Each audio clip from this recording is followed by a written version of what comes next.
Bueno, bienvenidos a todos al primer webinario organizado por el Ayn Rand Center Latinoamérica. Mi nombre es María Martí, soy la presidente del Ayn Rand Center. Muchísimas gracias por participar y por acompañarnos y por seguirnos. Para contarles un poquito qué estamos haciendo con el Ayn Rand Center aquí en Latinoamérica y por qué hemos traído las ideas de Ayn Rand aquí.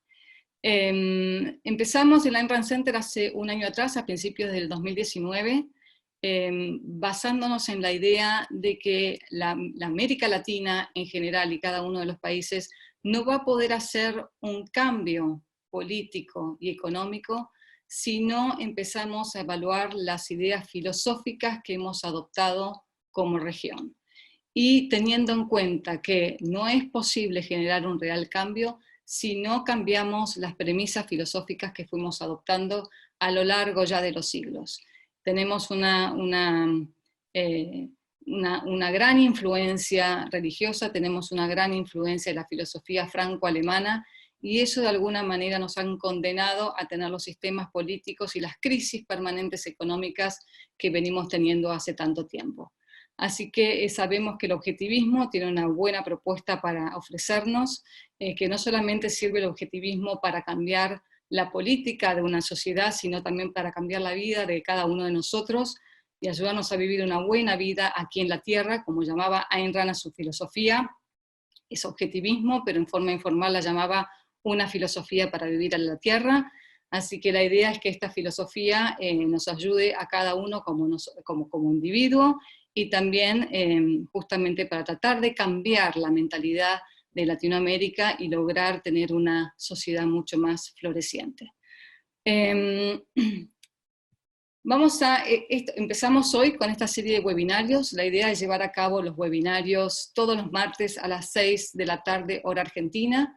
Puede ser que en algunas ocasiones modifiquemos el horario o incluyamos algún webinario más dentro de la semana, pero este va a ser un poco el horario establecido, así para que ya marquen sus agendas y nos acompañen todos los martes.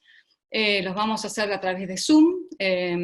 Recomiendo a todos los que puedan sumarse con el Zoom, así también generamos al final algo más interactivo y vamos a dar prioridad siempre a las preguntas que se hagan a través de Zoom.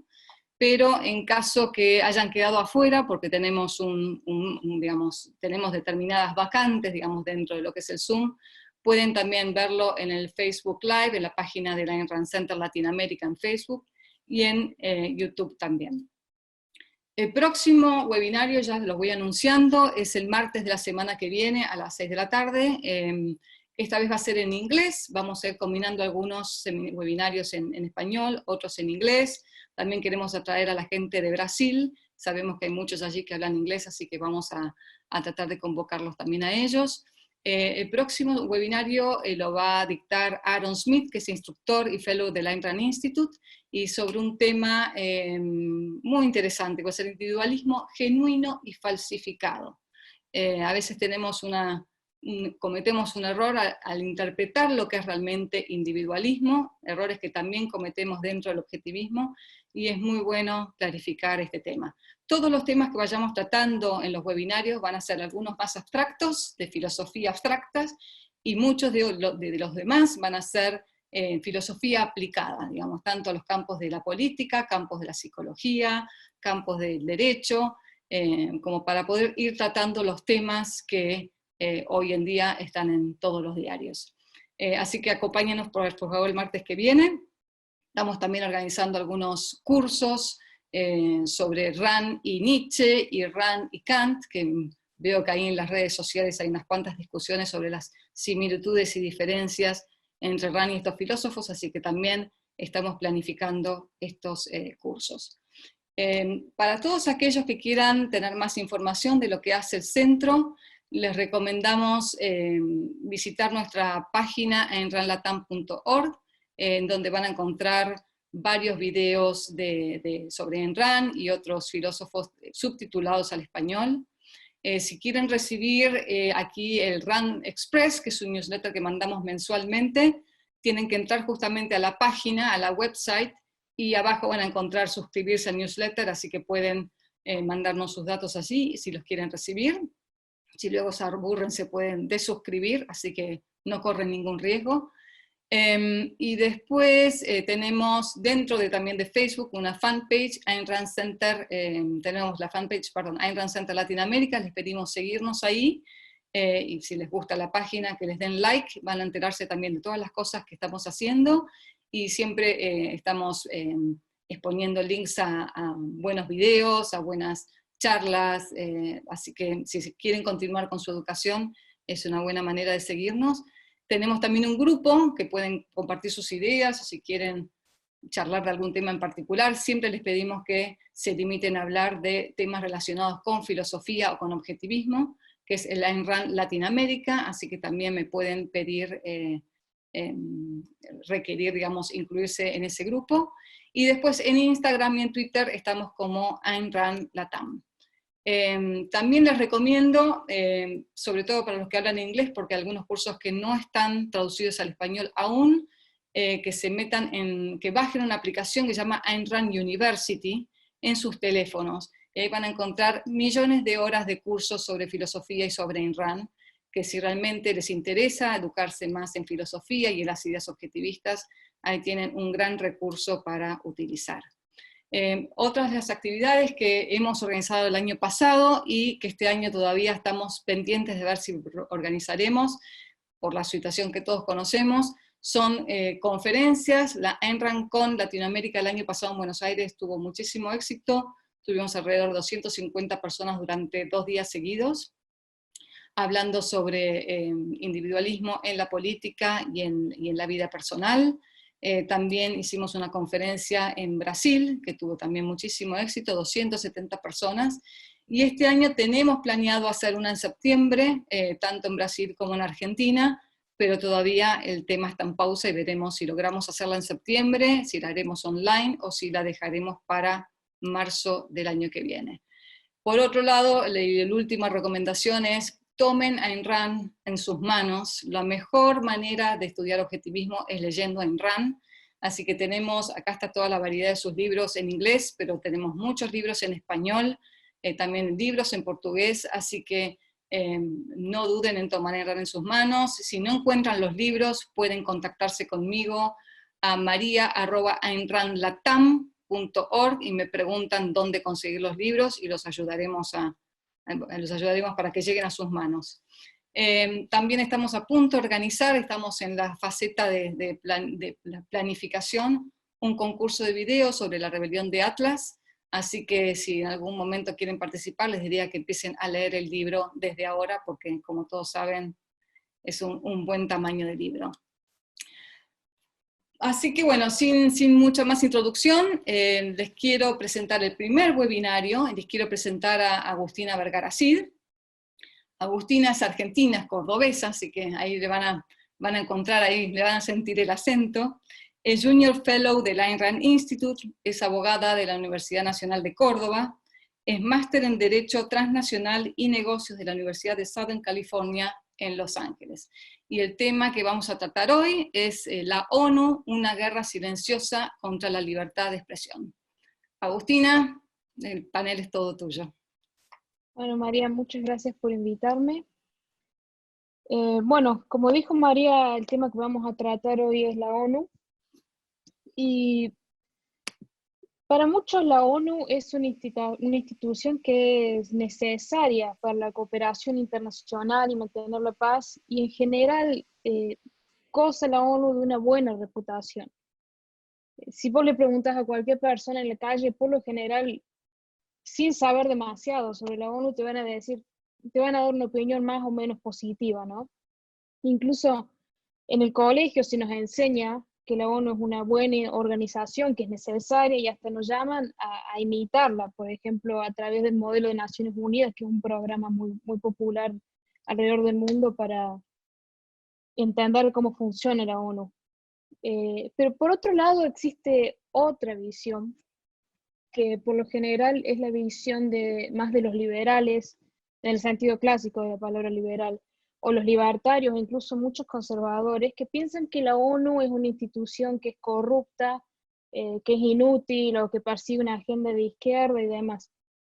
Y muchos de estos argumentos se basan en escándalos en los cuales la ONU fue parte o causados por la ONU, como por ejemplo el programa Petróleo por Alimentos, que fue un escándalo enorme en la ONU, o por ejemplo el abuso sexual por parte de los cascos azules de niños en África, y otros casos de alto perfil que salen en los diarios y son publicitados por las redes y demás. Pero más allá de lo que es mainstream, digamos, hay otros aspectos que son poco conocidos en los que la ONU manifiesta un comportamiento totalmente en conflicto con la libertad y los derechos individuales. Y este es uno de los escándalos, por decirlo de esa manera, que lo que vamos a explorar es uno de esos escándalos que no son publicitados y muy poca gente sabe, pero que son realmente muy graves y merecen muchísima más atención de la que se les da. Bueno, vamos a empezar un poco con definiciones para que entendamos, para que estemos hablando más o menos de lo mismo. Quiero aclarar que voy a usar el término derechos humanos como equivalente al término derechos individuales, porque debería entenderse que son equivalentes. Si bien derechos humanos se entiende justamente por organizaciones como la ONU, se entiende que son derechos económicos y un montón de cosas más, yo lo voy a usar como equivalente a derechos individuales, que es como debería ser el uso que se le debe dar. Por otro lado, me gustaría definir brevemente qué es la libertad de expresión, que es lo que vamos a estar hablando hoy. Y la libertad de expresión significa ser libre de interferencia, supresión o acción punitiva por parte del gobierno a la hora de expresar algo por cualquier medio. Cabe aclarar que la libertad de expresión protege al individuo para opinar y expresar algo por cualquier medio, protege de la censura por parte del gobierno. El gobierno es la única entidad que puede censurar, porque el gobierno es la única entidad que tiene el monopolio del uso de la fuerza. Por ejemplo, Facebook, que es una empresa privada, no censura del modo correcto el uso de la palabra porque no es parte del gobierno. Sí saca contenido y demás, pero lo hace de manera privada en su plataforma. Uno puede legítimamente estar en contra de que se baje cierto contenido, pero es una empresa privada. Cualquier individuo que no quiera publicitar una visión o una opinión de que no comparte, está en total libertad de no compartir esa opinión o no permitir que en su plataforma esa opinión gane prominencia, y eso no es censura, es por parte del gobierno. Entonces, una pregunta válida para hacer es ¿por qué la ONU puede calificar como una organización enemiga de la libertad de expresión si no es un gobierno y no tiene posibilidad del uso de la fuerza? Como dice la gente, la ONU no tiene dientes, entre comillas. La ONU no tiene capacidad de usar la fuerza, pero sí tiene muchísima influencia en los gobiernos y muchísimo poder para presionar a los gobiernos a pasar ciertas legislaciones o tomar ciertas medidas que la ONU cree que son las correctas. Entonces, si la ONU presiona a un gobierno para que ejerza censura, la ONU es enemiga de la libertad de expresión. Y si la ONU mira por otro lado, cuando ciertos estados violan el derecho a libertad de expresión, también es enemiga de la libertad de expresión. Es como si cualquier persona que abogue, por ejemplo, por la esclavitud, que es algo ridículo y totalmente en contra del derecho fundamental a la vida y a la libertad, esa persona, por más de que vaya al Congreso y haga lobby para que pase una ley a favor de la esclavitud o demás, por más de que esa persona no tenga el poder de implementarla, se puede decir que esa persona es enemiga de la libertad, ¿verdad? Otro tema interesante es saber un poco dónde la ONU promete proteger la libertad de expresión. La ONU considera la libertad de expresión como un derecho humano básico y lo reconocen muchos instrumentos de derecho internacional, pero notablemente lo reconoce en el artículo 19 de la Declaración Internacional de Derechos Humanos, la cual dice, y voy a leerla, dice: todo individuo tiene derecho a libertad de opinión y de expresión. Este derecho incluye el no ser molestado a causa de sus opiniones, el de investigar y recibir informaciones y opiniones, y el de difundirlas sin limitación de fronteras por cualquier medio de expresión. esa definición está buena, y uno pensaría que la ONU al tener esa definición correcta de lo que es la libertad de expresión, podría ser una buena defensora de la libertad de expresión, pero vamos a ver que no lo es. ¿Y qué significa defender o proteger la libertad de expresión? Significa pelear por esta libertad y proteger este principio a una luz de opiniones que no nos gusten o que nos parezcan ofensivas. Pasando un poco a lo que es la forma en que la ONU atenta contra la libertad de expresión, la ONU lo hace de dos formas. Una por acción y otra por omisión. Vamos a empezar con la forma en que la ONU atenta contra la libertad de expresión por acción. Lo hace de varias formas a través de distintos mecanismos, pero notablemente el mecanismo principal a través del cual lo hace es el artículo 19, pero esta vez no de la Declaración Humana de Derechos Humanos, sino del Tratado Internacional de Derechos Civiles y Políticos, que les recomiendo que lo busquen.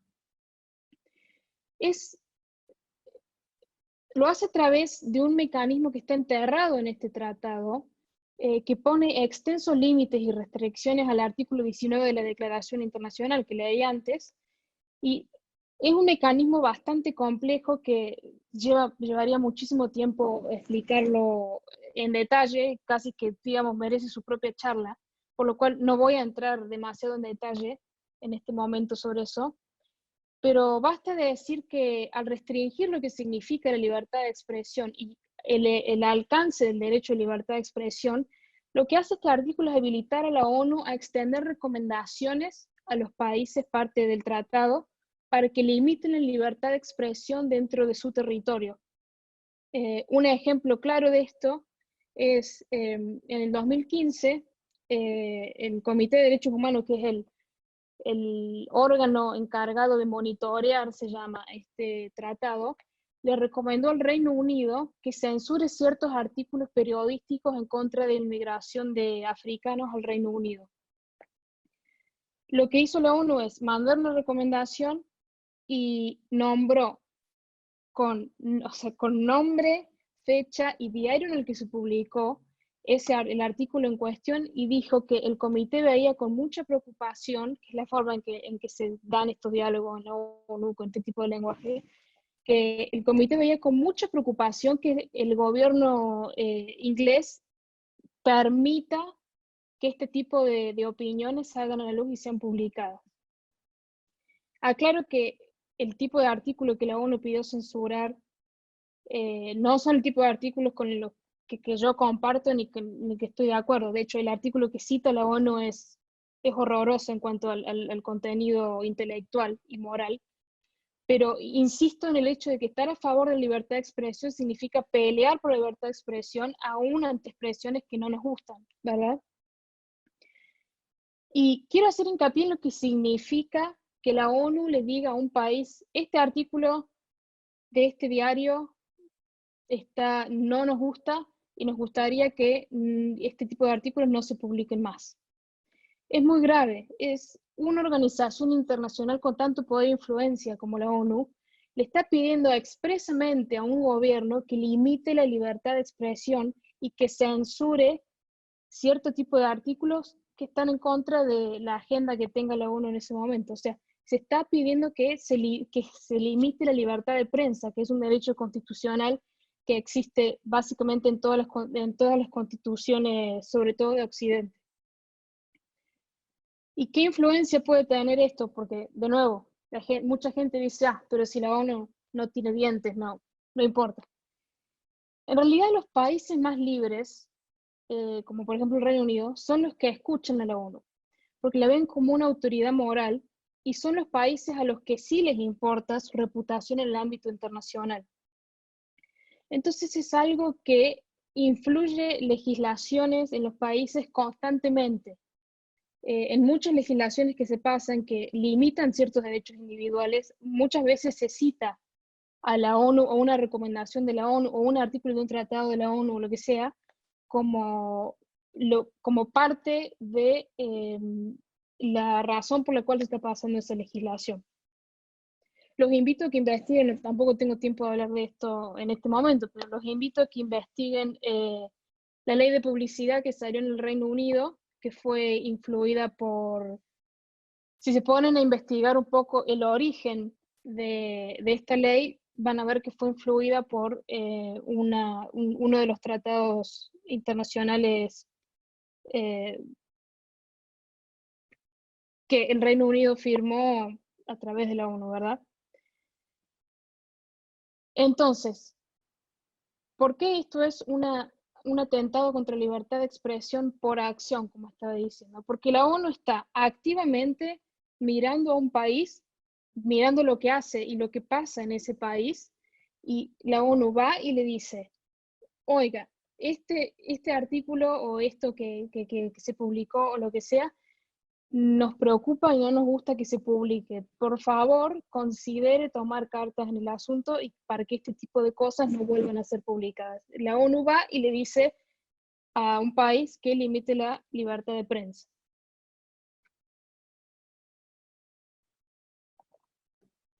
Por otro lado, como decía antes, está el atentado contra la libertad de expresión por omisión. Que por omisión significa la falta de condena y reprimenda a países que violan la libertad de expresión. Recordemos que parte de la función de la ONU es llamar la atención a los países sobre violaciones de derechos humanos. Eso es una parte de lo que hace. Y la ONU tiene varios mecanismos para llamar la atención a los países sobre estas violaciones, y notablemente tiene el mecanismo de la Asamblea General, que es el órgano deliberativo principal de la ONU, donde se reúnen los 193 países que son miembros de la organización. En la Asamblea General se pueden tomar resoluciones que condenen a un país por cierta actitud que viole los derechos humanos según la ONU, ¿verdad? Y si bien no tienen un efecto práctico en el sentido, no es que se puede a través de la fuerza implementar algún cambio en ese país por una cuestión de soberanía, entre otras cosas, pero sí tienen mucha influencia en cómo el mundo ve a ese país y cómo ese país se va a manejar al futuro para tratar de evitar otra condena en la Asamblea General y demás. Pero lo curioso es que la ONU hace la vista gorda respecto a ciertos estados que violan muchos derechos individuales, y entre ellos la libertad de expresión. Entonces, al no condenar las acciones de estos estados que están violando derechos, lo que hace es efectivamente, blanquear sus actitudes y permite de cierta forma que se sigan llevando a cabo estas violaciones. Por ejemplo, una comparación sería que un ejecutivo de una empresa que sabe que un grupo de empleados, por ejemplo, está robando fondos de la empresa o que están exhibiendo en general actitudes que van completamente en contra de las reglas de la empresa, son inmorales, y mira por otro lado, no dice nada, no lo reporta, no hace nada. Eso sería una comparación como para que se den una idea de lo que significa. Y para ver este silencio de la ONU y esta omisión de pronunciar un juicio moral y de llamar la atención sobre este tipo de violaciones, vamos a tomar un caso en particular en el que, como digo, vamos a poder ver cómo la ONU lleva a cabo este blanqueo y este aval al autoritarianismo. Vamos a tomar el caso de China en los últimos años y en relación particularmente a lo que está pasando ahora y lo que pasó recientemente respecto al coronavirus. Para un poco de contexto, China es uno de los miembros, los 5 permanentes que se llaman del Consejo de Seguridad, y es un país que tiene muchísima influencia y poder dentro de la organización. Entonces uno pensaría que un país en esta posición debería ser un ejemplo de respeto de los derechos humanos, pero está muy lejos de serlo. Muchos de ustedes deben estar al tanto de un montón de cosas que hace China, pero no solo viola un montón de derechos humanos, sino que específicamente es uno de los peores países a nivel mundial en materia de libertad de expresión. Y este es un hecho que se hizo notorio recientemente con el manejo de la crisis del coronavirus por parte del gobierno chino, y la censura de básicamente toda información relacionada con el virus, que médicos, periodistas y hasta civiles quisieron empezar a compartir. Un caso notorio es el caso del médico chino que fue el primero, que sepamos por lo menos, que fue el primero en sonar la alarma respecto al virus en diciembre del año pasado. Este médico alertó a sus colegas de que estaba viendo un nuevo virus que era similar al SARS, porque veía el tipo de que la gente tenía los síntomas muy parecidos al SARS, y saben un poco lo que es el SARS, es una infección muy grave. Y lo que hizo este médico fue empezar a compartir esta información y alertar a un grupo de médicos amigos a través de las redes sociales de qué estaba pasando. Entonces lo que hizo el gobierno chino, básicamente lo silenció. Lo llamó a declarar frente a las autoridades, que eso es un acto enorme de intimidación, sobre todo en un país autoritario como China, que sabes que el hecho de que te llamen a declarar y tener que presentarte no te van a dar una palmadita en la espalda, sino que puede tener consecuencias muy graves hasta para tu propia vida. Entonces, las autoridades le dijeron que deje de hacer, entre comillas, y así textual fue como le dijeron, declaraciones falsas y que deje de perturbar el orden público, que son conceptos totalmente vagos, que no están basados en ley ni nada parecido, pero esa fue la manera de intimidar a este médico para que se calle.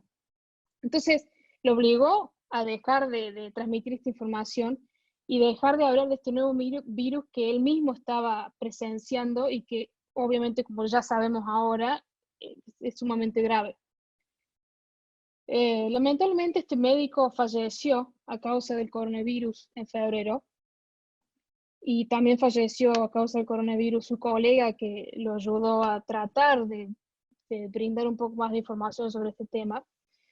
Y la muerte de este médico fue algo que perturbó mucho a muchísimos millones de ciudadanos en China, que a través de las redes sociales empezaron a protestar. Por supuesto, a través de las redes sociales, porque no se podía salir a la calle ni nada parecido, y además que las protestas no están permitidas en China.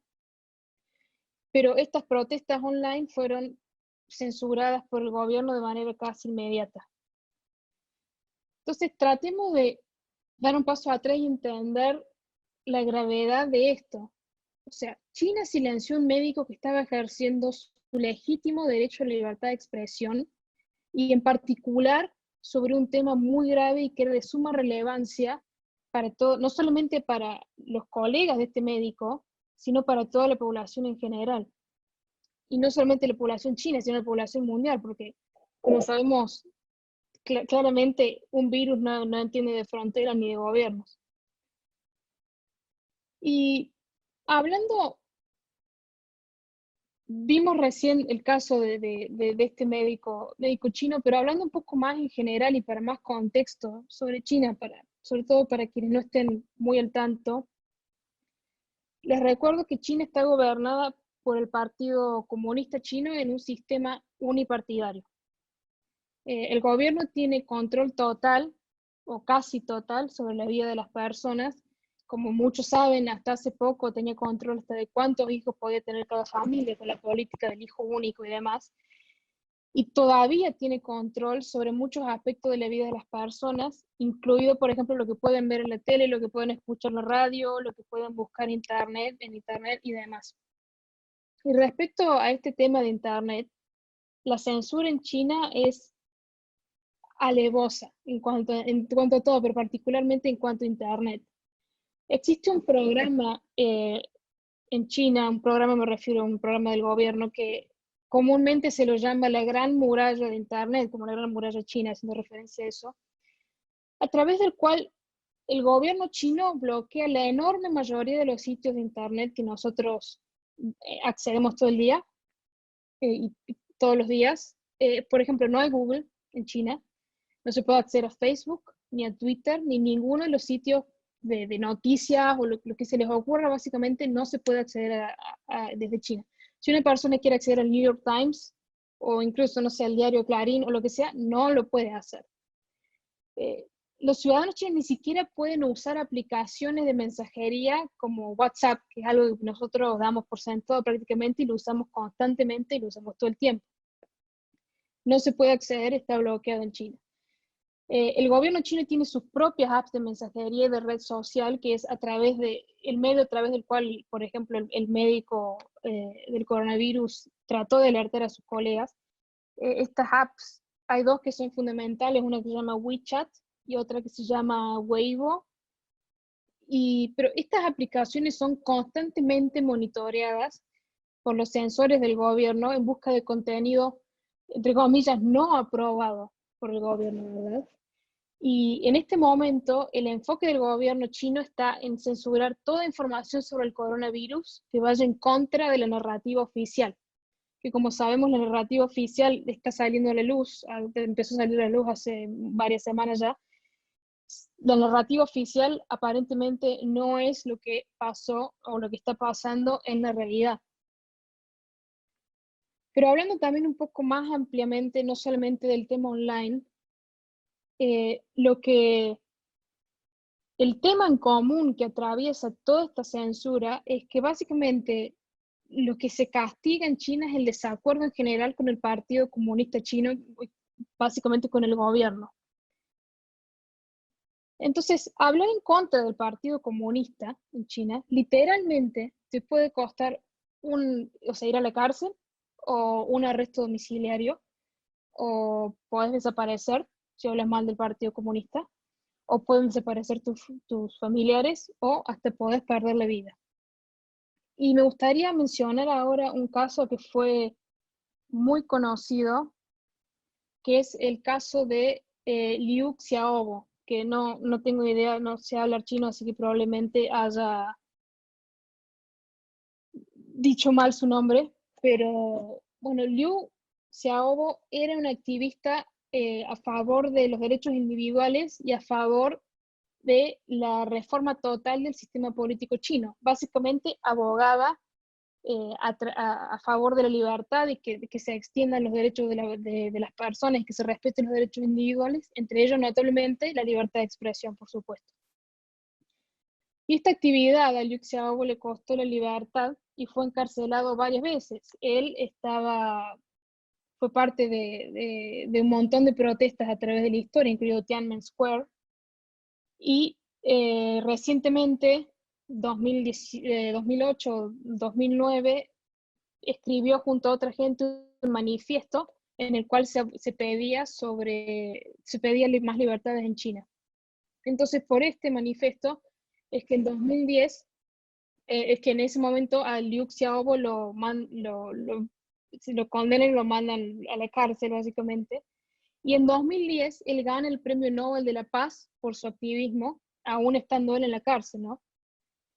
Entonces su mujer, aún en libertad, decidió ir a buscar el premio en su nombre, pero días antes de viajar a Oslo a buscar el premio, el gobierno chino la puso bajo arresto domiciliario, con vigilancia las 24 horas del día y sin acceso a internet, ni a su teléfono, ninguna comunicación con el exterior.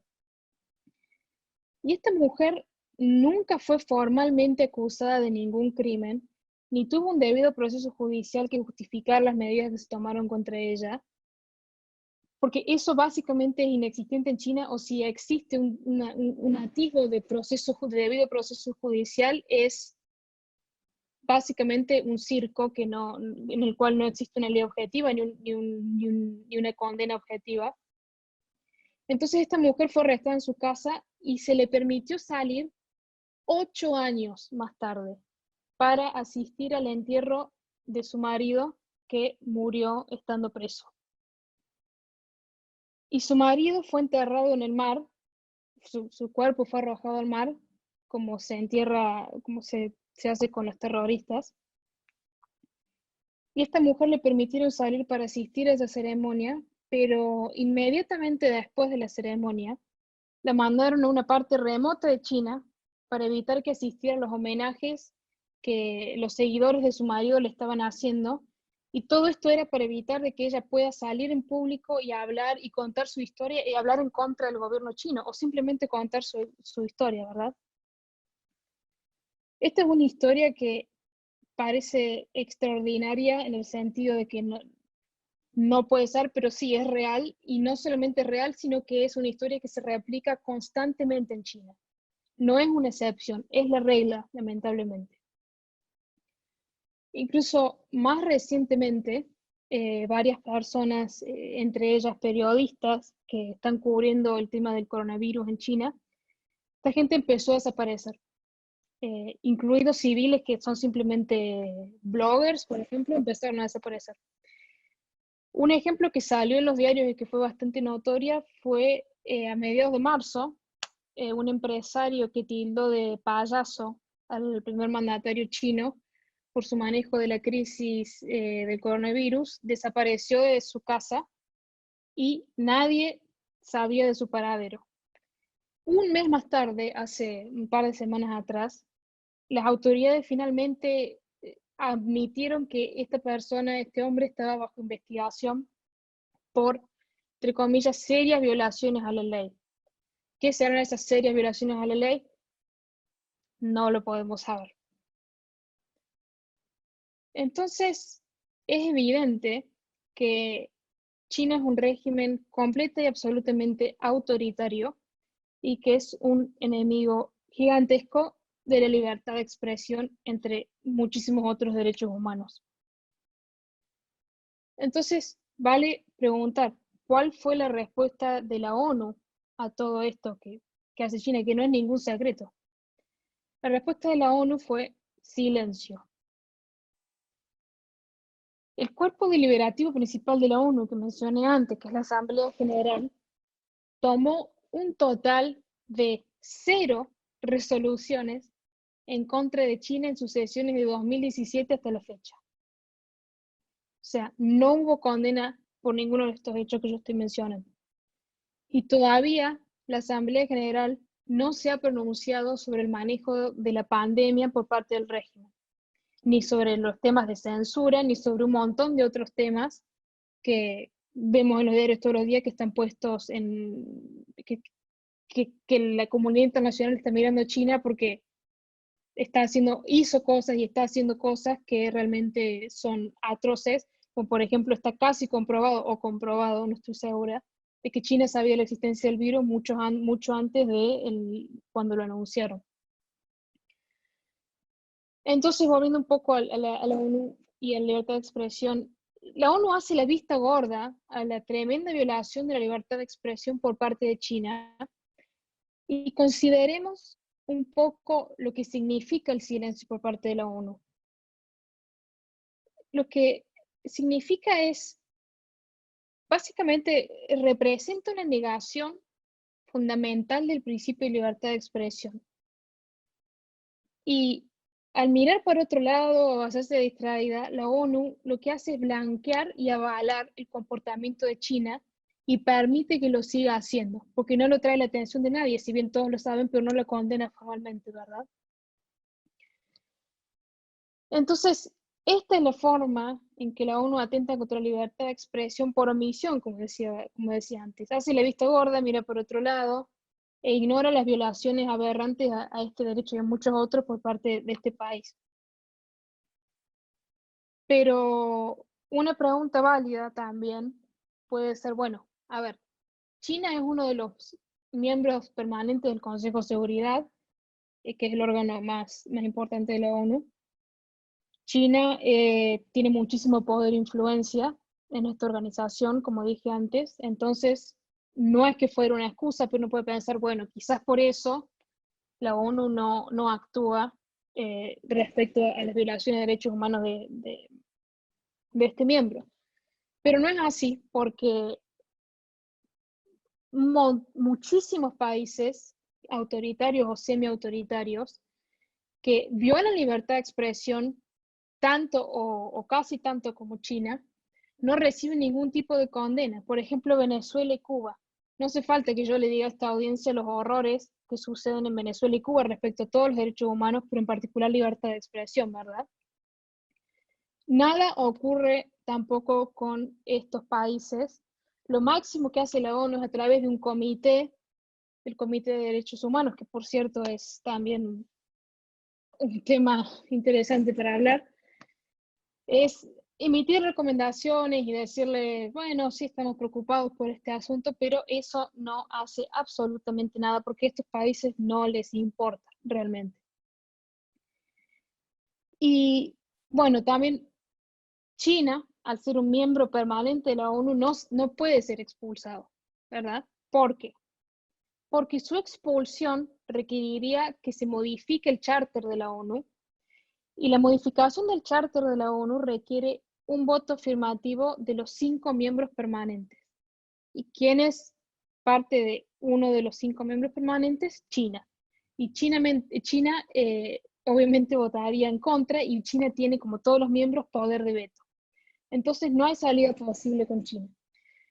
Pero los países que no son miembros permanentes pueden ser expulsados por violar el charter de la ONU, por ejemplo, Cuba y Venezuela.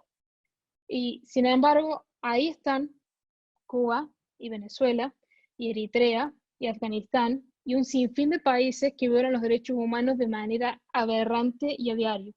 Y nadie hace nada y se sientan al lado de países libres como los Estados Unidos, como Reino Unido, como Alemania y demás. Entonces, ¿por qué la ONU hace esto?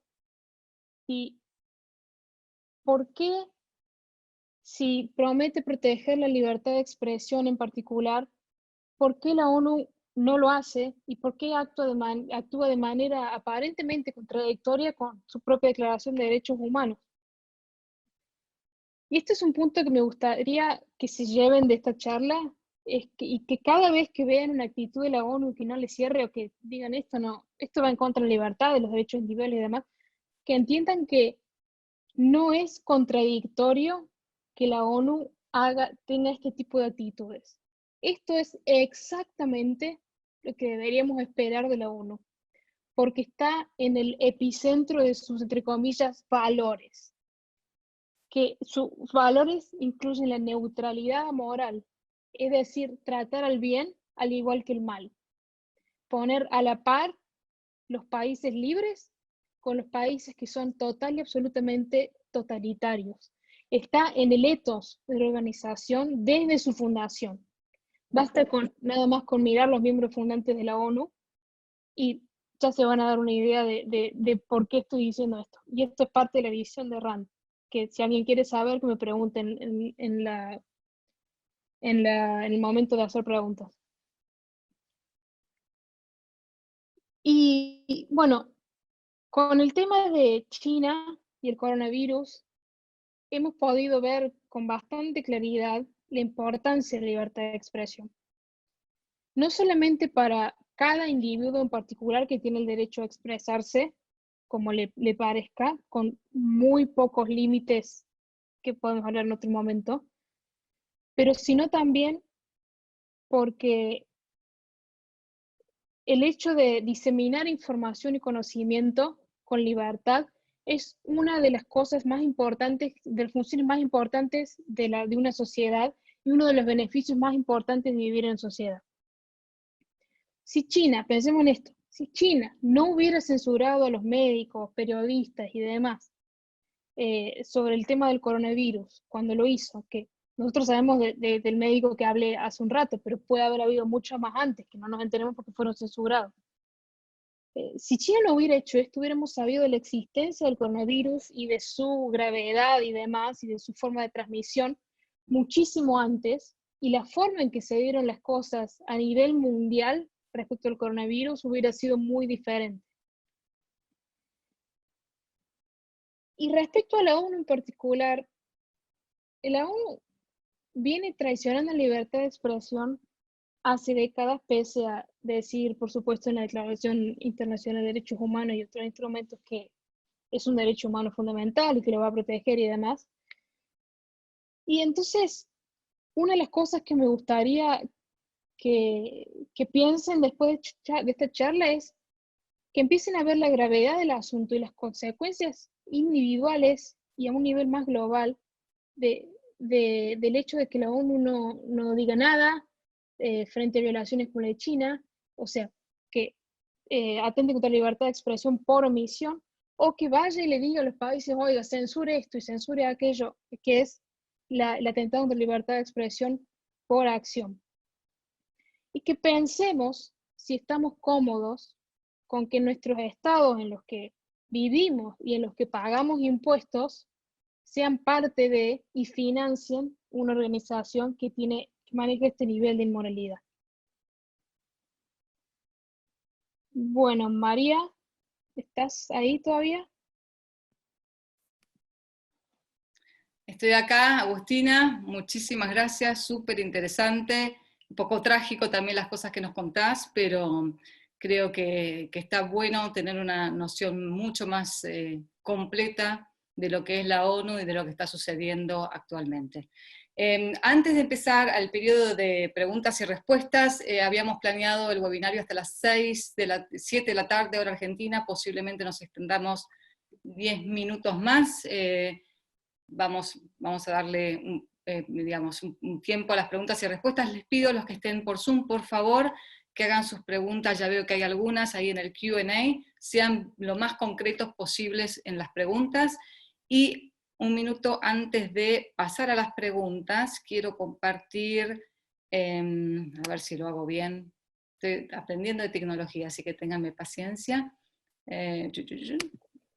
ver... Denme un minuto. No miren mi computadora, que es un desastre. Pero, ¿se ve bien ahí? Sí, yo veo bien.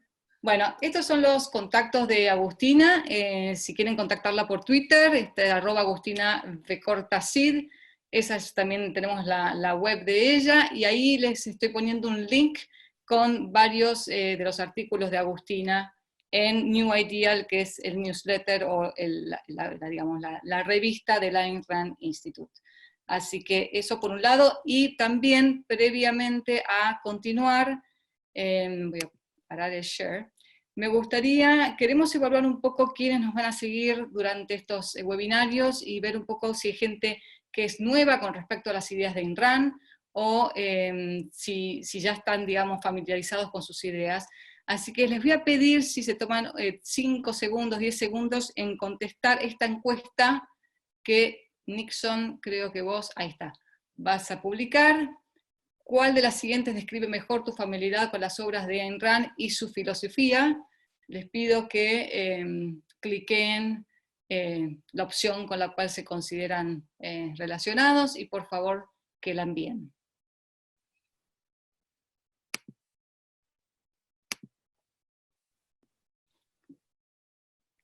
Damos 5 segundos más. Y ya estamos, ok. Bueno, a ver. Creo que estamos bien. Bueno, Agustina, vamos a empezar con las preguntas y respuestas, y voy a arrancar yo, porque hay un tema como representante acá del Ayn Rand Center, que me interesa mucho. Ayn Rand tenía una frase que decía: piedad por el culpable es traición al inocente. Y por todas las cosas que describiste vos recién, parecería que la ONU justamente hace eso. No toma partido en relación a principios morales y trata a todos los países por igual. ¿Cuál era la opinión que tenía Ayn Rand sobre la ONU? Si es que tenía una, estoy segura que sí. Sí, Rand, por supuesto, tenía una opinión sobre la ONU, y Rand detestaba la ONU. Y la detestó desde su fundación. Lo más interesante de Rand respecto a su posición de la ONU, toda la posición es interesante, pero ella tiene una posición muy única respecto a la ONU, porque lo que hizo Rand fue lograr identificar que el problema principal de la ONU no es la corrupción, ni la ineficiencia, ni todo este tipo de cosas, sino que el problema de la ONU es fundamentalmente moral. Que esa es una identificación muy poderosa si uno entiende realmente lo que significa, y que muy pocos críticos de la ONU lograron identificar en su momento, y todavía muchos de ellos no lo identifican. Si vos ves a la ONU desde su fundación, puedes darte cuenta que ese principio de equidad amoral del que yo estaba hablando antes se manifiesta, porque los 5 miembros fundantes de la ONU incluían a Estados Unidos, el país más libre del mundo, y a Rusia soviética, que todos sabemos que era una dictadura totalmente brutal. Entonces, desde la fundación misma de la ONU, empezás a ver este principio de neutralidad moral y empezás a ver los miembros permanentes del Consejo de Seguridad, o sea, empezás a ver este principio de equiparar estos países también, o sea, desde el comienzo, y lo ves, por ejemplo, entre otras cosas, en el Consejo de Seguridad de la ONU, que ¿quiénes son los miembros permanentes del Consejo de Seguridad de la ONU? Son Estados Unidos, Francia, Reino Unido, y por otro lado tenés a Rusia y a China, que son 2 países que repudian los derechos individuales. Entonces lo que hace la ONU y lo que logró identificar Rand desde el comienzo fue que pone países libres y autoritarios a la par como si fueran moralmente iguales. Y a estos países autoritarios los pone a cargo, les da poder, les hace ganar prestigio e influencia. Y Ayn Rand, y el hecho de tener estos países autoritarios a cargo de un montón de cosas en la ONU, Ayn Rand decía que es como tener un comité, ¿cómo es que decía ella? Tener un comité de lucha contra el crimen cuya mesa directiva está compuesto por los delincuentes más notorios de la comunidad. Una cosa así decía Rand. Para nosotros sería como, en nuestras palabras sería como decir, es como poner al lobo que vigile la gallina, ¿no es cierto? Y otra cosa que decía Rand es que los países libres no tienen nada que ganar en esta interacción con los países más autoritarios, pero los países autoritarios tienen muchísimo que ganar de los países libres, porque se les da la posibilidad de ser vistos como socios, como iguales, y se les da un prestigio inmerecido y totalmente injusto. Yo escribí un artículo sobre la relación entre la ONU y los derechos individuales de las mujeres y cómo la ONU atenta de una manera alevosa en contra de los derechos individuales de las mujeres en particular, en el cual pueden entrar al artículo en esta dirección que puso María hace un rato, y si no me pueden mandar un mensaje por Twitter o mi sitio web o lo que sea y se los puedo mandar. Lo que hizo la ONU fue básicamente lo que Rand venía prediciendo que la ONU siempre iba a hacer, que fue poner a Arabia Saudita, uno de los países con el peor récord en cuanto a derechos humanos, respecto a las mujeres en particular, lo puso a cargo de los órganos que monitorean lo que son todos los derechos individuales, que se respeten en el mundo los derechos individuales de las mujeres. O sea que Arabia Saudita está controlando que se respeten los derechos individuales de las mujeres en todo el mundo, lo cual es totalmente ridículo, pero es exactamente lo que tenemos que esperar de la ONU. Y bueno, Rand no escribió un artículo en particular sobre la ONU, o sea, que el tema sea específicamente la ONU. Lo más parecido es un artículo que no está traducido al español, que se llama The Shanghai Gesture, que está en el libro Ayn Rand Letters. Pero habló de la ONU en distintos Q&As, en distintas entrevistas y demás que están recopiladas en muchos libros que no están traducidos al español. Pero el lugar más accesible para la audiencia de habla hispana donde se puede ver la opinión de Rand sobre la ONU es en el ensayo La anatomía del compromiso, que está en el libro Capitalismo, el ideal desconocido. Ahí pueden darse una idea. Y hay otros ensayos dentro de ese libro en el que Rand menciona brevemente la ONU. Perfecto, vamos a compartir estos artículos luego, los links en la página de Facebook, y trataremos de traducir también tus artículos al inglés, al español, Agus, así ya también los vamos publicando en la página. No vamos a tener tiempo, tenemos unas cuantas preguntas, así que voy a tratar de unir algunas y demás. Aquí Alfredo y un anónimo preguntan, alguna pregunta bastante similar. Además de la condena moral, ¿podemos boicotear de alguna manera la ONU? ¿Es posible una forma de debilitamiento de la ONU teniendo tanta influencia y poder indirecto en el mundo en la actualidad? ¿Qué opinas? Mira, la forma de pelear contra esto como individuos es primero informarnos sobre lo que sucede, tomar conciencia de la gravedad del asunto, que es lo que estoy tratando de ayudar a la audiencia que haga, y a la hora de actuar, presionar al gobierno del país de donde ustedes sean parte, que revise el hecho de la membresía en la ONU. Es muy poco probable, al menos en este momento, esto puede cambiar muy rápidamente, pero en este momento es muy poco probable que un país se retire de la ONU. Pero la ONU recibe fondos de los países miembros. Entonces, si un país se va, deja de recibir los fondos de ese país, y si se va otro, deja de recibir esos fondos y demás. Entonces, para mí, mucho no podemos hacer, como nosotros no podemos tomar más cartas en el asunto, más que tratar de informar a otros de lo que está pasando, si nos importa realmente los derechos individuales, la libertad de expresión, lo que sea, pero presionar a nuestros gobiernos para que revisen el hecho de que son miembros de esta organización que es totalmente inmoral, y a lo cual la plata que pagamos todos nosotros en impuestos, parte de ese dinero va a financiar esta organización. Claro. Acá Carlos hace un comentario que es interesante. Dice, la posición jurídica de la ONU respecto a los derechos humanos es que estos no son absolutos. Todos sus tratados tienen esta posición. Siendo así, las recomendaciones sobre restricciones de derechos son válidas. Sabemos que esta posición no se sustenta en la filosofía objetivista donde los derechos individuales son absolutos. ¿Cómo cambiamos esta posición que es casi sagrada en todo el sistema jurídico internacional? Tenés, a ver, la receta mágica queremos. Y no, no la hay. O sea, a ver, como digo, hay que replantear, primero a nivel local se tiene que replantear, local me refiero en cada país, no local en cada jurisdicción individual, sino en cada país, se tiene que replantear cuál es el rol del gobierno, que ningún país del mundo, ni siquiera los Estados Unidos, tiene totalmente claro realmente cuál es el rol del gobierno.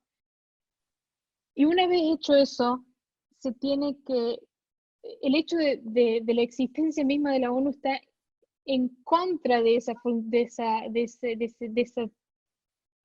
teoría de cuál es el rol propio del gobierno. Entonces, directamente hay que deslegitimizar, cada Estado tiene que deslegitimizar todo este tipo de normativas que voluntariamente han ratificado y han hecho, los vinculan con la ONU y demás. Hay que tirar eso a la basura y empezar de cero, básicamente.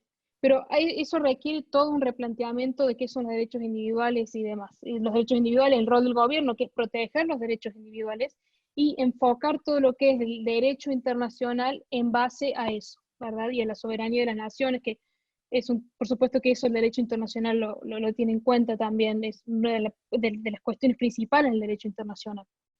Pero replantear todo desde la perspectiva de los derechos individuales y el rol propio del gobierno y las políticas exteriores que sean unas políticas exteriores de interés propio de cada nación.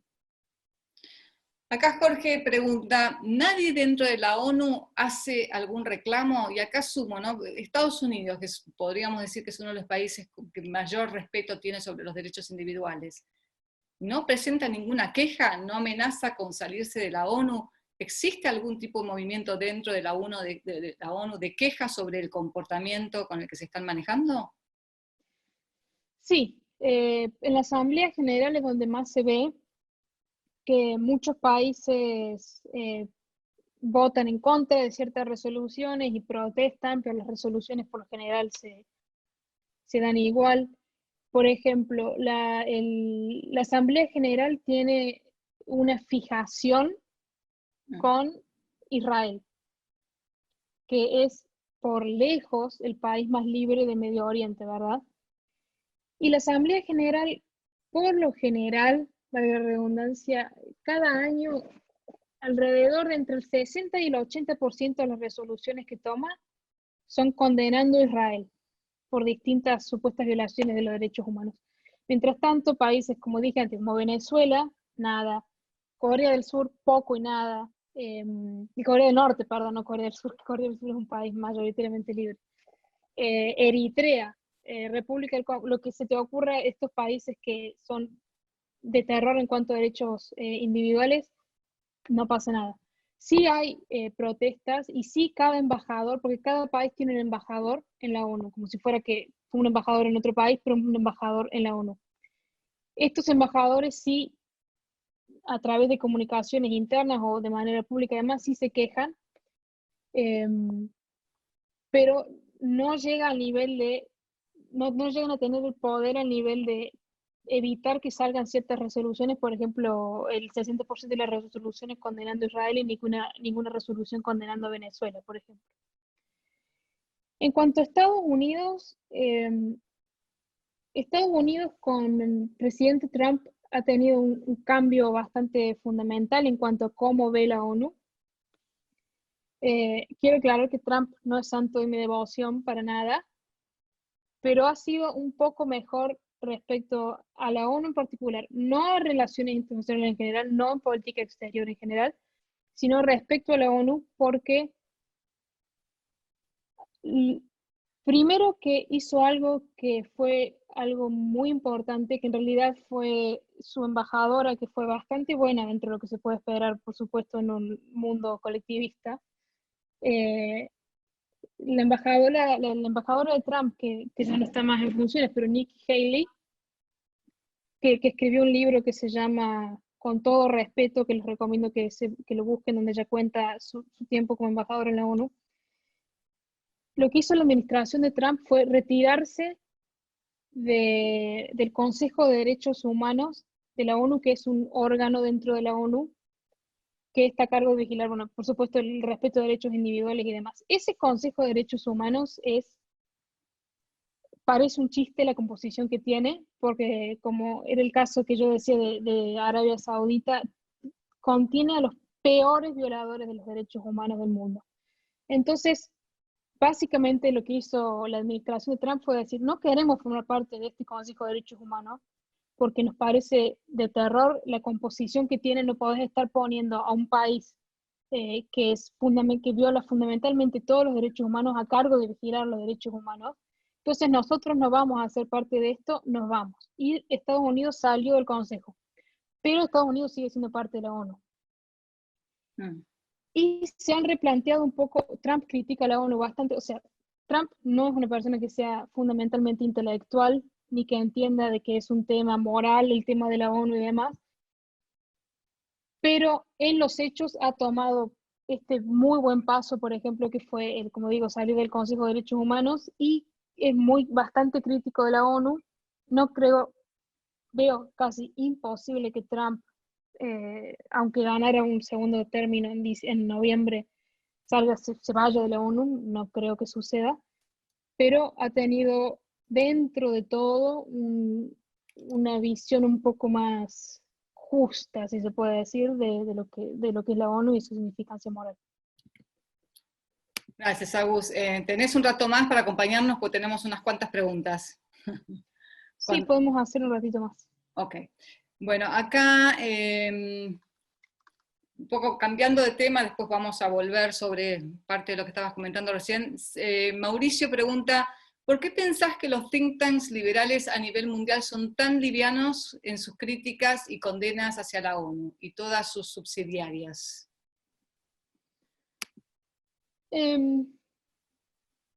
Depende qué think tanks estés pensando. Hay muchos, y depende de lo que leas.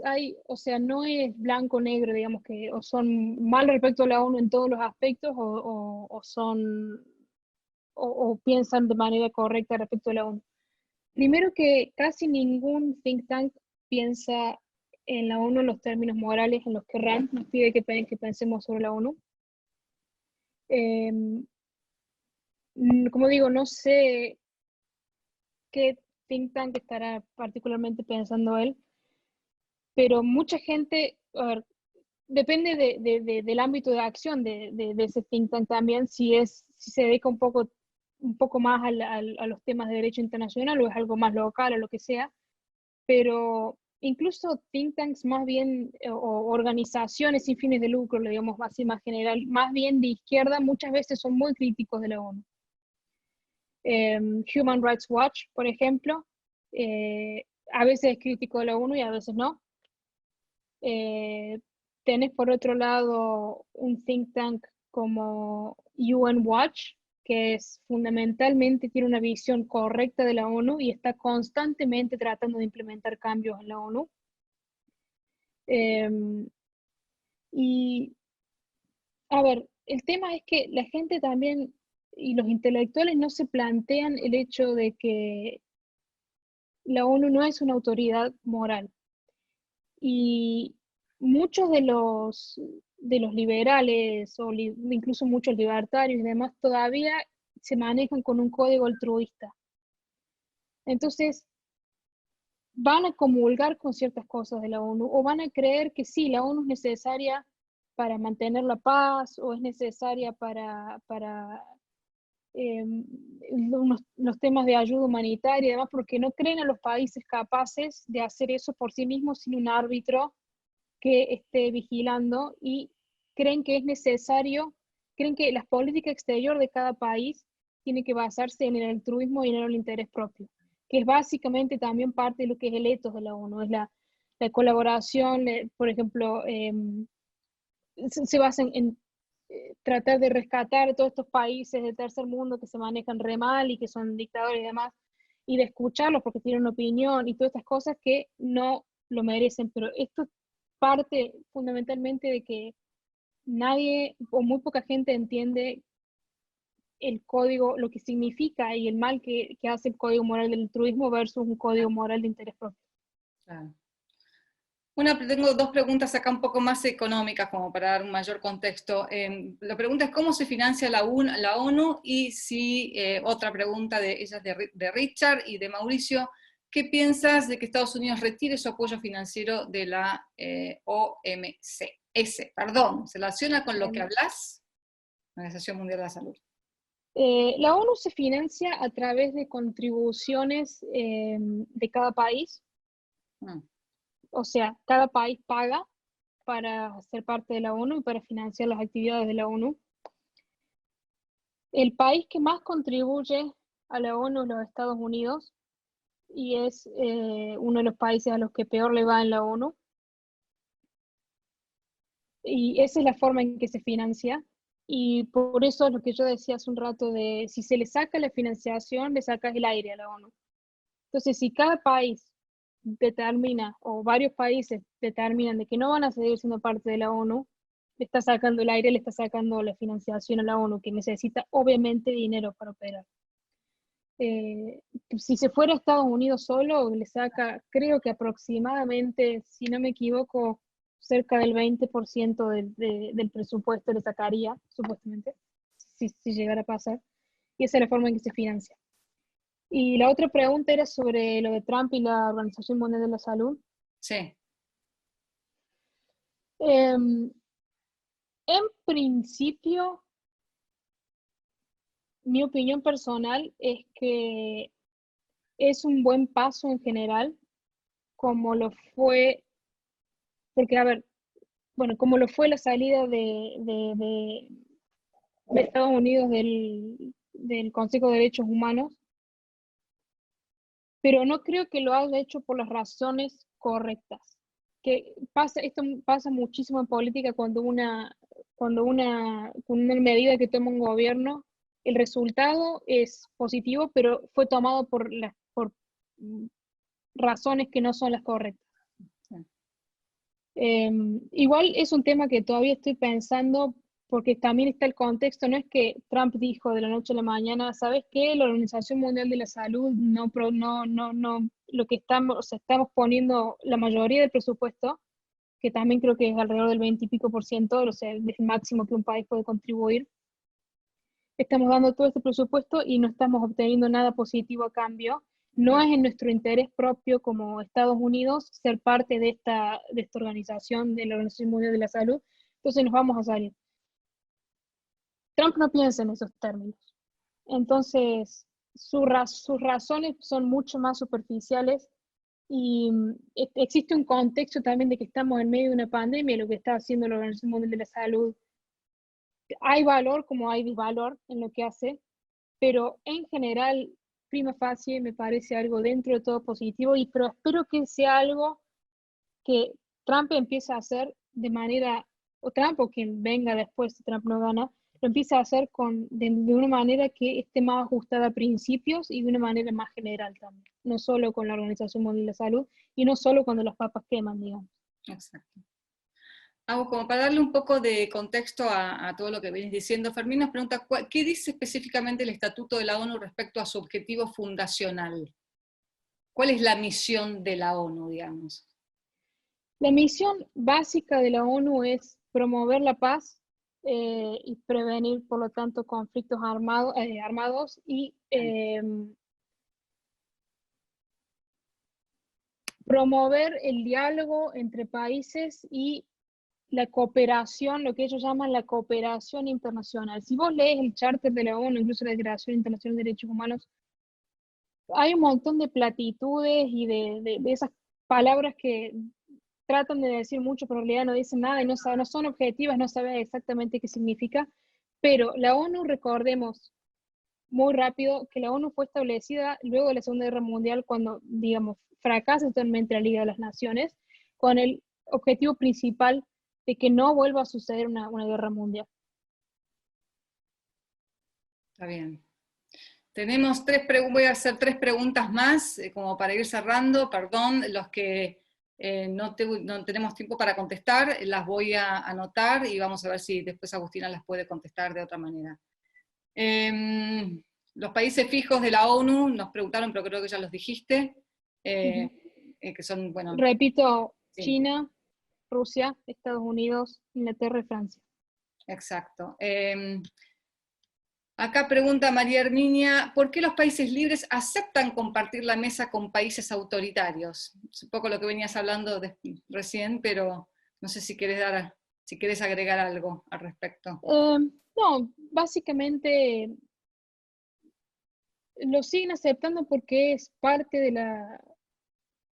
de esta creencia de que hay sabiduría en una pluralidad y que todas las voces deben ser escuchadas y debatidas y tenidas en cuenta.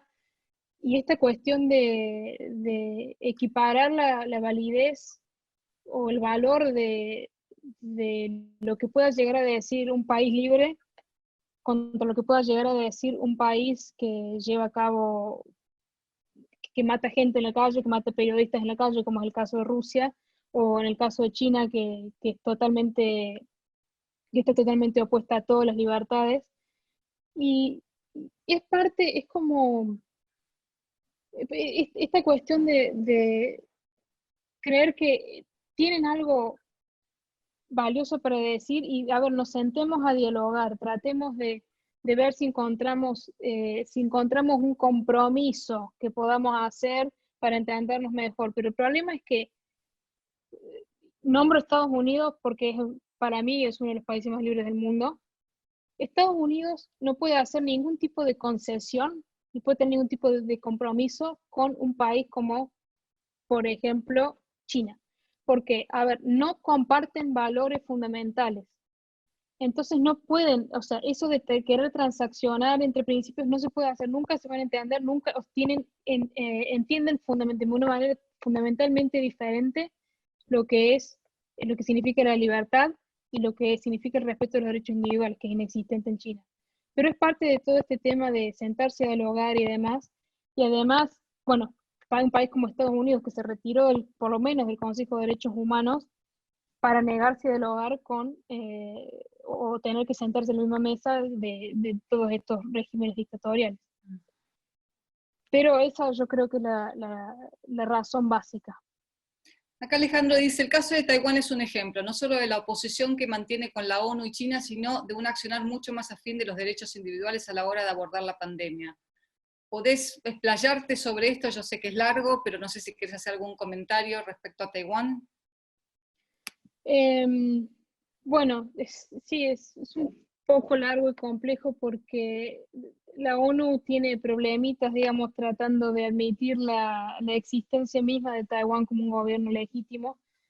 Hay un video que circuló hace poco en relación a la pandemia de una periodista taiwanesa que le pregunta al cabecilla de la Organización Mundial de la Salud sobre básicamente la situación jurídica que considera la ONU respecto a Taiwán, y el tipo fue realmente vergonzoso lo que hizo, se hacía el que no escuchaba, y después le cortó la comunicación y yo lo volví a llamar, bueno, una cuestión horrorosa. Y la pregunta era un poco mixta en el sentido de que el manejo de la, no sé, o sea, el manejo de la pandemia, por lo que yo sé, fue bastante positivo en Taiwán. Taiwán es un país bastante libre, pero no puedo decir mucho más que eso sobre el manejo de la pandemia porque no es un tema que en particular esté siguiendo los eventos en Taiwán. Gracias, Agus. Bueno, perdón aquellos que preguntaron que no vamos a tener tiempo para cubrir las preguntas. Me queda la última, que es como para cerrar la charla. Si nos puedes dar un consejo de José Luis para evitar el adoctrinamiento pro-ONU que existe en Latinoamérica en la escuela primaria y secundaria. ¿Qué podemos hacer como padres para evitar o contrarrestar eso? Y lo que, a ver, yo me crié pensando que la ONU era un organismo totalmente benevolente. En mi colegio hacían el modelo de Naciones Unidas y demás, y yo me moría por participar. No me acuerdo por qué no terminé participando en su momento. De hecho, por mucho tiempo quise estudiar relaciones internacionales cuando era adolescente, creyendo de que por la ONU, o sea, más motivada mucho por la ONU y por creer de que esta misión totalmente loable y noble que tenía la ONU. Eh, yo no soy madre, con lo cual de pedagogía hace poco, la verdad, pero dentro del contexto, y esto también es válido para el indoctrinamiento altruista en general y colectivista que tienen los chicos en el colegio, no solo respecto a la ONU, dependiendo del nivel de desarrollo intelectual que vaya teniendo cada chico, tratar de irle explicando que una cosa es lo que dicen en el colegio, lo que se le enseña en el colegio, y muchas veces lo que se le enseña en el colegio no está acorde a la realidad. Y la realidad es otra, que el hecho de que una autoridad, como vendría a ser un maestro, ¿no? Un profesor, lo que sea, que una autoridad lo diga no lo hace cierto por sí mismo, sino que ellos indaguen, hagan preguntas y juzguen por ellos mismos cuál es la realidad. Que tampoco acepten, a ver, dependiendo de nuevo, digo, el grado de desarrollo del niño y la edad que tenga y demás, pero que tampoco acepten incluso ciegamente lo que un padre le dice, sino que tratar de explicarle al chico las razones de algo, porque eso que hacen muchos padres es, hacer tal cosa, ¿por qué? Porque lo digo yo. Eso para mí no va. Hay que, de nuevo, teniendo en cuenta el contexto del chico, tratar de explicar las razones de algo y cuál es la lógica de esa cosa por la cual uno le pide tal cosa o le dice que no haga tal cosa o le enseñe tal otra. Respecto a la ONU en particular, básicamente cuando los chicos les empiezan a enseñar la ONU, que ya son un poco, no sé cómo será ahora la verdad, pero a mí me empezaron a enseñar un poco la ONU a fines del primario y bueno, en todo el secundario, pero ya él ya tenía una capacidad de razonar bastante avanzada. Eh, Decirle, sí, esto es lo que dicen en el colegio, esto sería, no sé si ideal, porque un tema que no tocamos fue si la ONU debería existir o no, que para mí no debería existir, sino que debería existir otro tipo de organización, pero decirles, esto sería dentro de todo ideal, pero en realidad no es lo que pasa, no es lo que la organización hace. Esta organización tiene un montón de secretos y no tan secretos me refiero a que no son súper públicos o conocidos, que la hacen una organización fundamentalmente inmoral y tratar de explicarles. Por ejemplo, que tomen el caso del ganador del premio Nobel, a la paz que yo estaba hablando hace un rato, que es un hombre que lo metieron preso en China porque hablaba en contra, a favor de la libertad, digo, y después ganó un premio, su mujer lo fue a retirar y la arrestaron durante 8 años y la dejaron salir recién cuando él se murió. Y la ONU a cargo de, eh, entre otras cosas, de llamar la atención sobre este tipo de hechos, no dijo nada.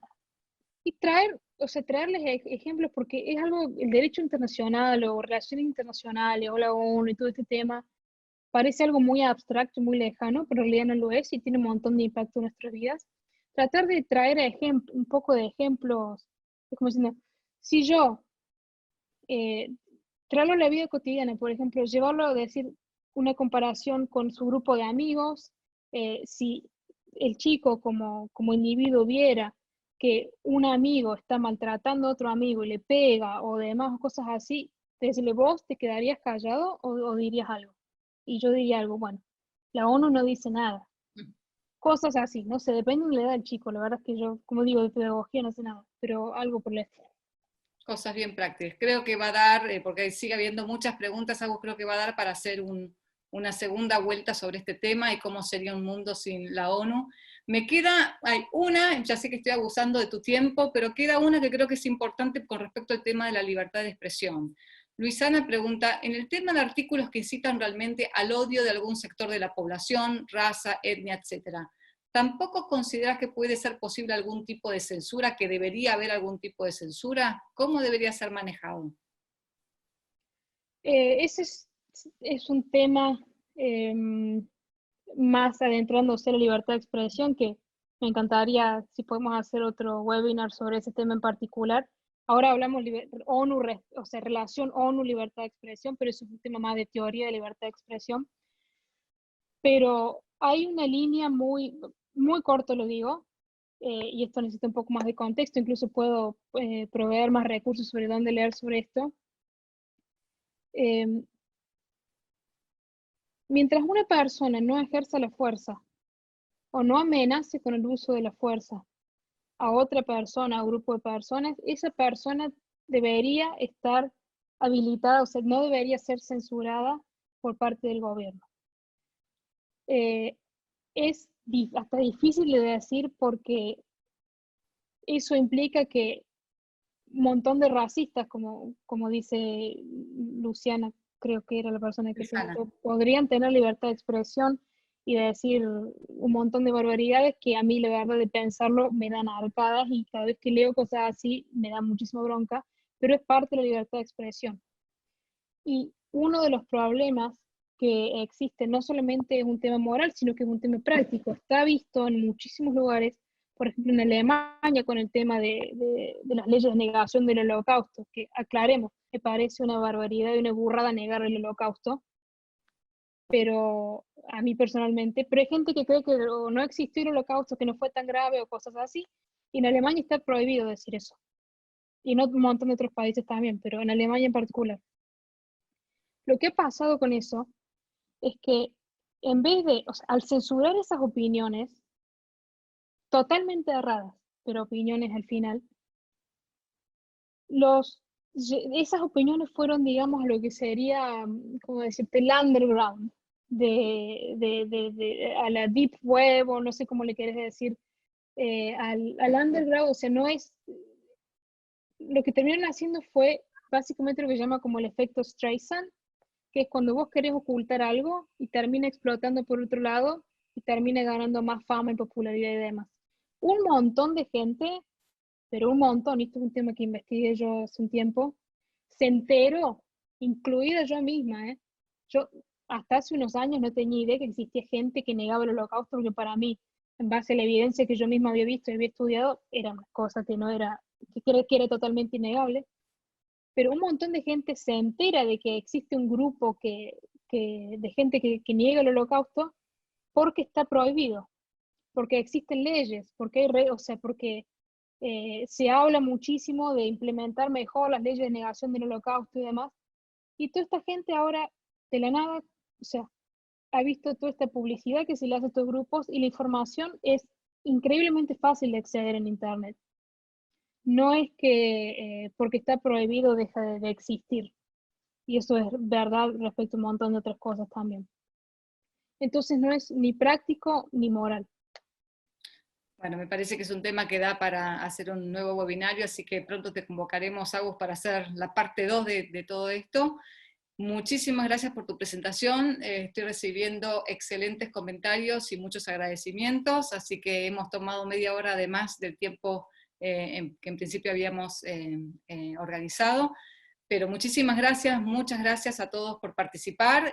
Si quieren contactarse pueden hacerlo a través de los medios de las redes sociales, o maria.martí, o maria, más fácil, @ainranlatam.org, y si tienen más preguntas sobre este tema, trataremos de irlas respondiendo.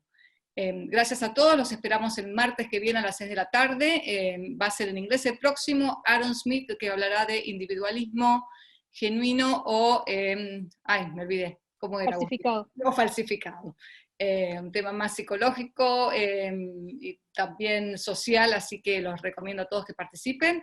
Nuevamente, Agustina, muchas gracias. Gracias, Nixon, por estar ahí atrás de las cámaras ocupándote de todo. Gracias a todos y nos vemos en la próxima.